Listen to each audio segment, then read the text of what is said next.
From the Presidential Palace, Manila, Dateline Malacañang.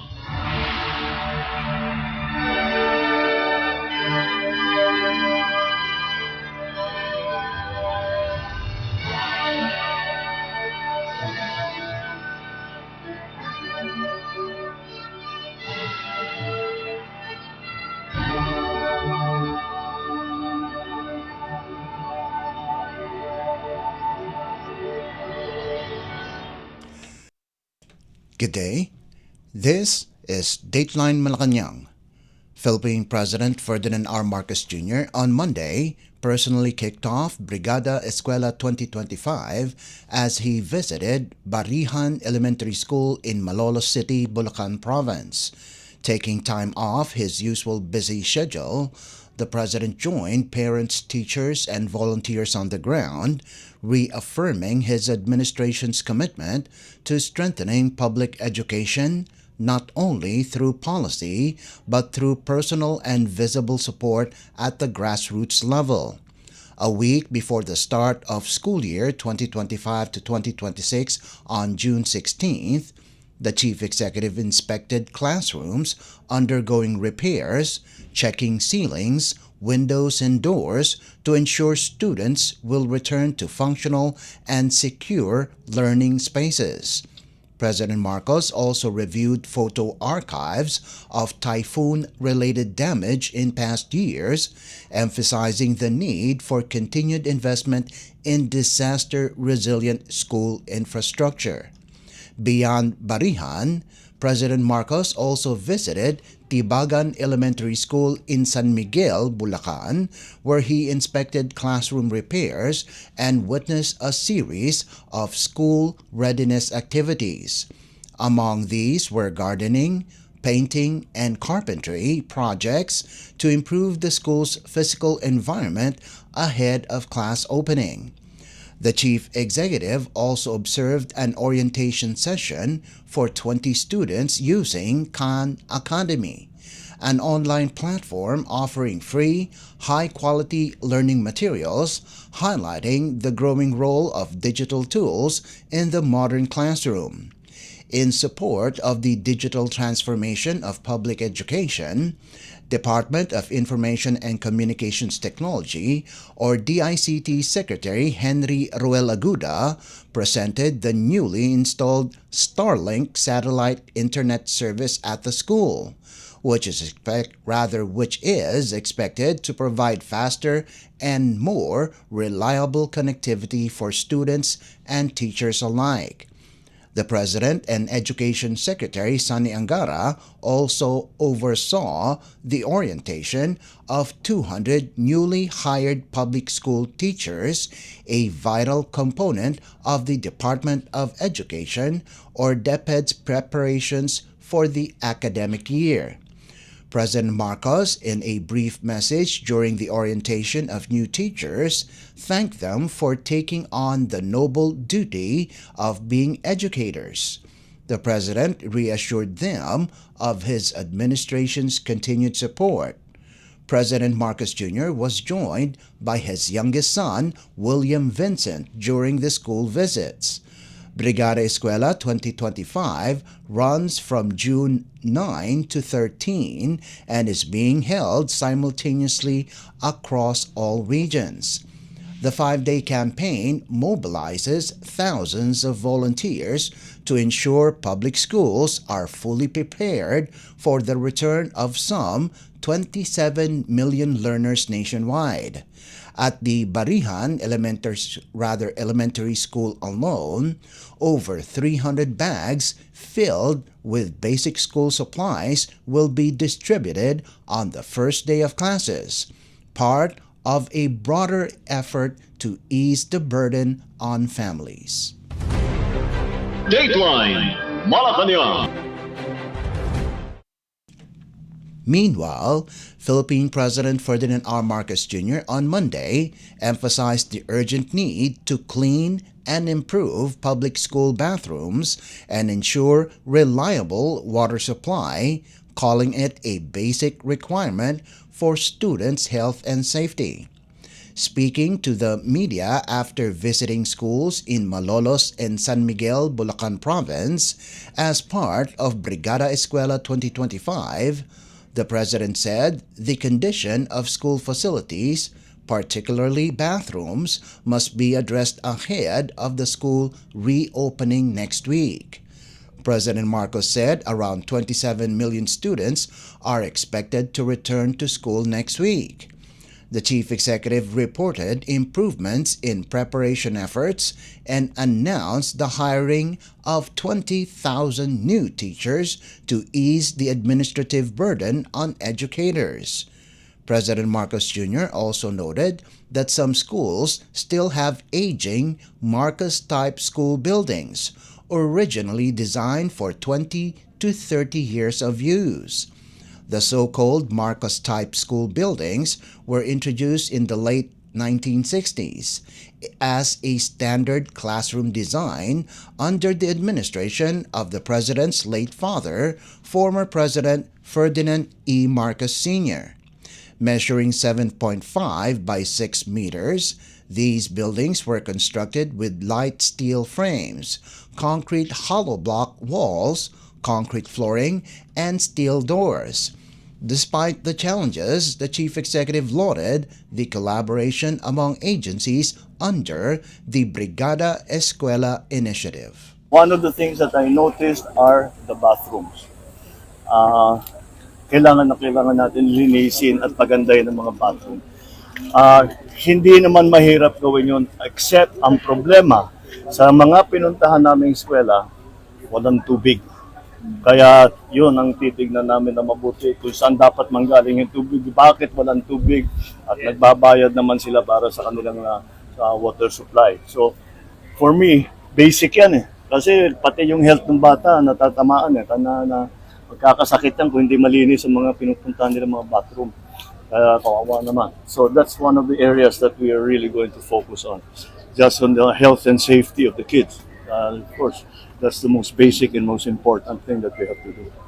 All right, but otherwise, I'm very happy that we are doing a better job, I think, in preparing for the school year. And everybody has already been enrolled into this effort. Hindi lamang ang DepEd, kundi lahat ng mga iba't ibang department. We are all on board here to do and supply and provide whatever it is that our school children need. And that's why we are here today. You just heard Philippine President Ferdinand R. Marcos Jr. Dateline Malacañang. In other news, the Philippine Senate on Monday evening referred the impeachment complaint against Vice President Sara Duterte to its Committee on Rules, formally initiating proceedings that could lead to the convening of an impeachment court. The move came after Senate President Francis Escudero took his oath as presiding officer of the impeachment court in a symbolic step seen as a prelude of the trial. Senator Joel Villanueva made the motion to refer the complaint to the Committee on Rules during the plenary session, following a manifestation from Minority Leader Aquilino Coco Pimentel III urging the chamber to immediately begin trial proceedings as mandated by the Constitution.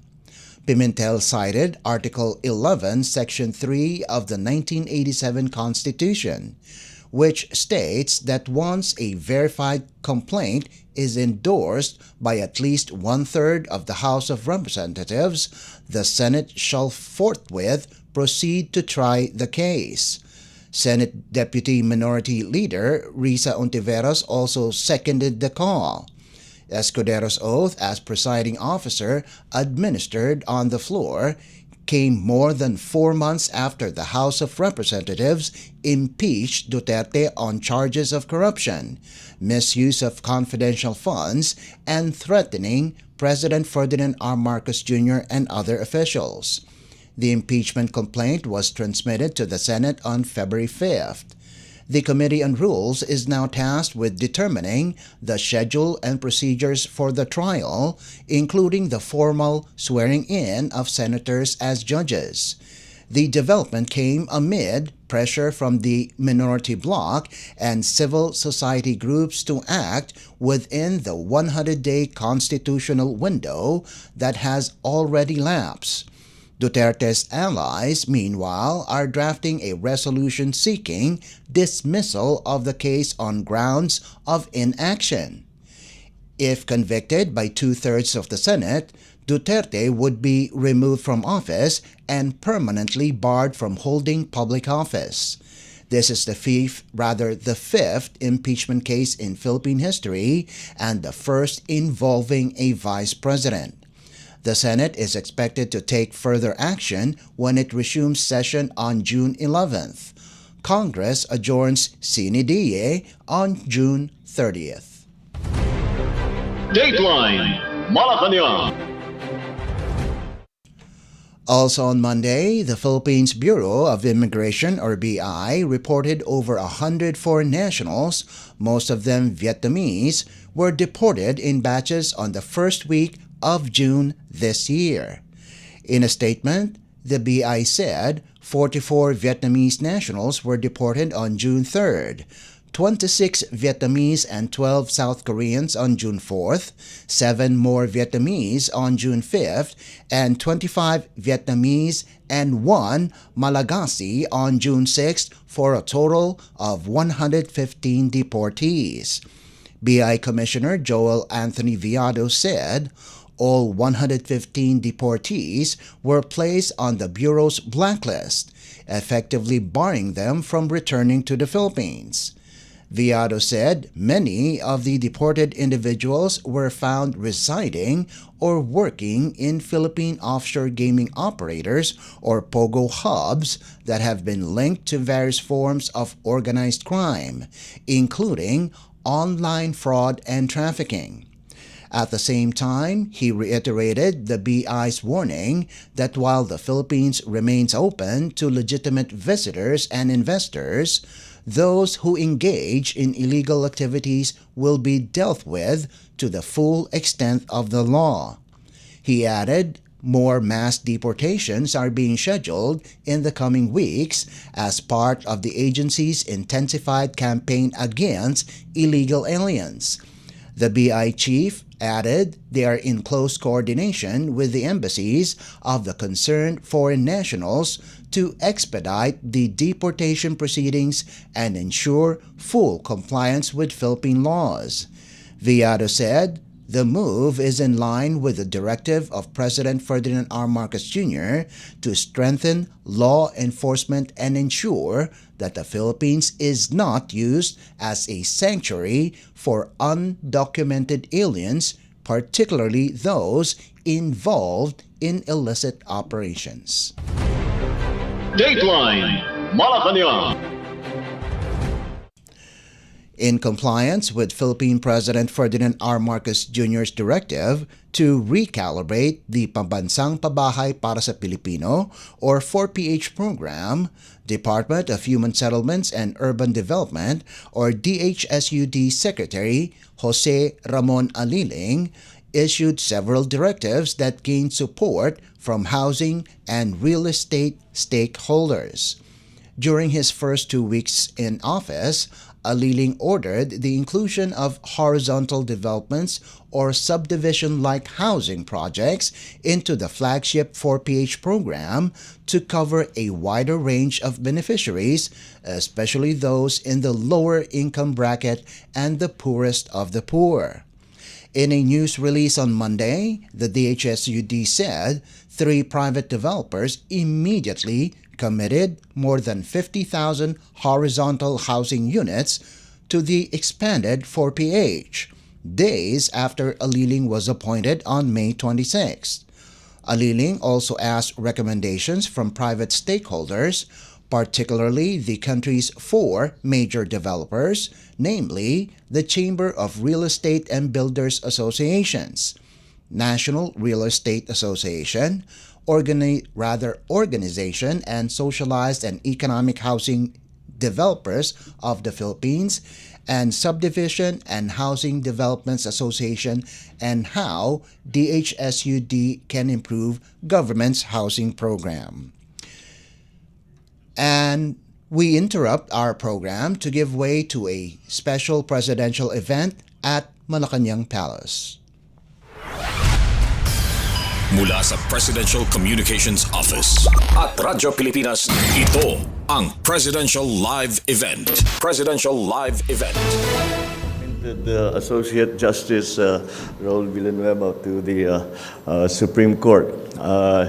We are very happy for this appointment because it is as our new justice was saying, and I was telling him, that it is a well-deserved appointment. He has a wealth of experience as a judge, an RTC judge, until 2002, and then he has from 2002, and since 2010 he has worked in the Supreme Court, and therefore he is well-versed in all that needs to be done for the proper and smooth function of the court.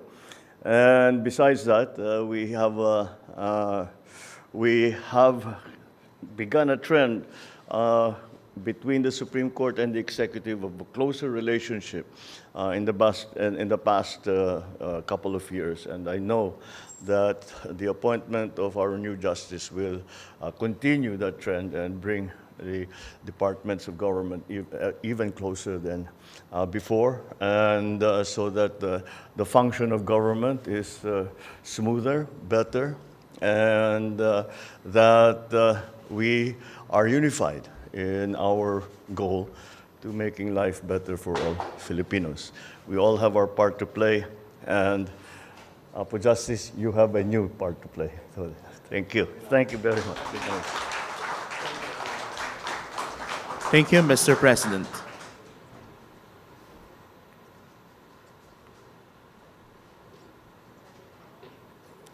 Once again, ladies and gentlemen, His Excellency Ferdinand R. Marcos Jr.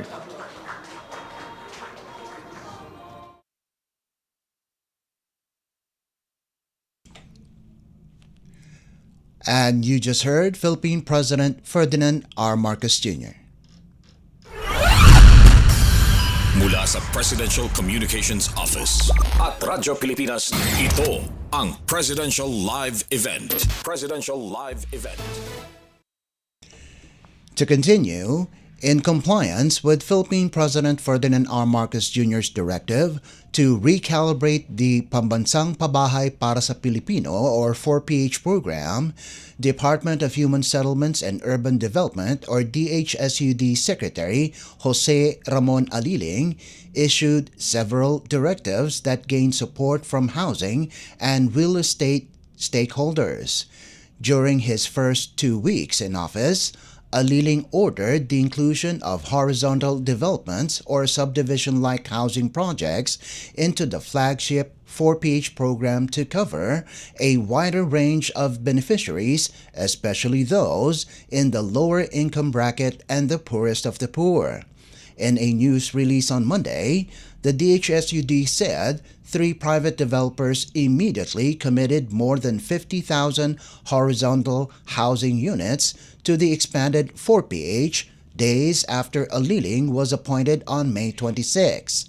Aliling also asked recommendations from private stakeholders, particularly the country's 4 major developers, namely the Chamber of Real Estate and Builders Associations, National Real Estate Association, Organization of Socialized and Economic Housing Developers of the Philippines, and Subdivision and Housing Developers Association on how DHSUD can improve the government's housing program. The 4 groups' recommendations are now being studied by DHSUD. Aliling also ordered a study on the inclusion of rental housing under the expanded 4PH.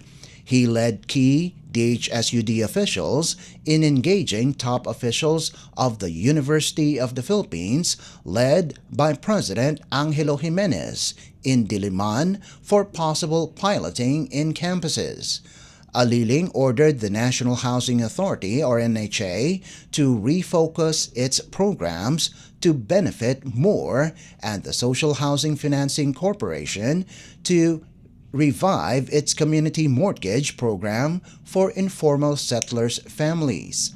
In promoting the protection of home buyers, Aliling issued Department Circular No. 2025-008 calling for the expeditious resolution of all complaints against developers while ordering the strengthening of the regulatory functions over homeowners associations and private developers.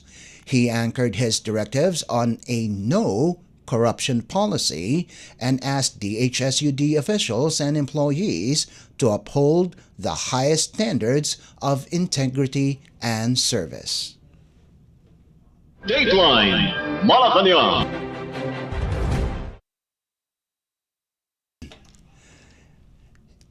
The Philippines Department of Migrant Workers, or DMW, and the province of Nova Scotia in Canada agreed to open more opportunities for Filipino workers while ensuring that their safety and rights are protected. On Monday, the DMW signed a Memorandum of Understanding, or MOU, for the establishment of a Cooperation Alliance Initiative, or CAI, on labor mobility, people-to-people exchanges, and other areas of interest with officials from Nova Scotia in Mandaluyong City. Migrant Workers Secretary Hans Leo said, the landmark agreement would streamline recruitment processes, promote credential recognition, safeguard against recruitment fraud and illegal recruitment, expand access to training and employment opportunities for Filipino workers, and strengthen coordination on labor mobility through Nova Scotia's Provincial Immigration Program. He also emphasized that the agreement extends beyond deploying workers, aiming instead to create a system where Filipinos are valued, protected, and empowered through ethical recruitment, skills recognition, and strong community ties abroad. Kakdak said the agreement comes as the Philippines continues to strengthen labor diplomacy under President Ferdinand R. Marcos Jr.'s directive to pursue high-quality protective agreements with host countries. Since its inception in 2022, Kakdak said the DMW has already signed 15 bilateral labor instruments across the globe. Nova Scotia Minister of Advanced Education, Brendan Maguire, meanwhile said, the province has long recognized the value Filipino workers bring not just to the economy but to the society at large. He said the new pact focuses on ensuring that Filipino workers are not only hired fairly but also welcomed as full members of their host communities. Former DMW Undersecretary and now Overseas Workers Welfare Administration, or OWA Chief Patricia Yvonne Kaunan, who led the Philippine side during the negotiations, stressed that the MOU includes critical safeguards from mutual recognition of education credentials and experiences of Filipino workers to stronger reintegration support for returning OFWs. The MOU also commits Nova Scotia to collaborate on training scholarships, seminars, and the modernization of Philippine facilities to prepare workers for emerging industry demands. DMW data showed Nova Scotia is home to nearly 6,000 Filipinos, while over 3,000 more were deployed to the province in 2024. Dateline Malacañang. And finally, for our foreign exchange rates, according to the Bangko Sentral ng Pilipinas, or BSP, as of Monday, June 9th, the United States dollar stands at 55 pesos and 61 centavos, the Japanese yen at 38 centavos, Singaporean dollar at 43 pesos and 14 centavos, South Korean won at 4 centavos, and a Chinese yuan is at 7 pesos and 73 centavos. In other foreign currencies, the Hong Kong dollar is at 7 pesos and 9 centavos. The British pound is at 75 pesos and 28 centavos. 1 euro is equivalent to 63 pesos and 38 centavos, 40 pesos and 62 centavos for the Canadian dollar, while the Saudi Arabian rial has a value of 14 pesos and 83 centavos. Dateline Malacañang.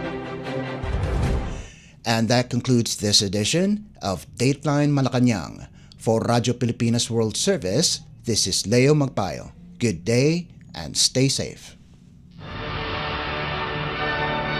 From the Presidential Palace, Manila, Dateline Malacañang.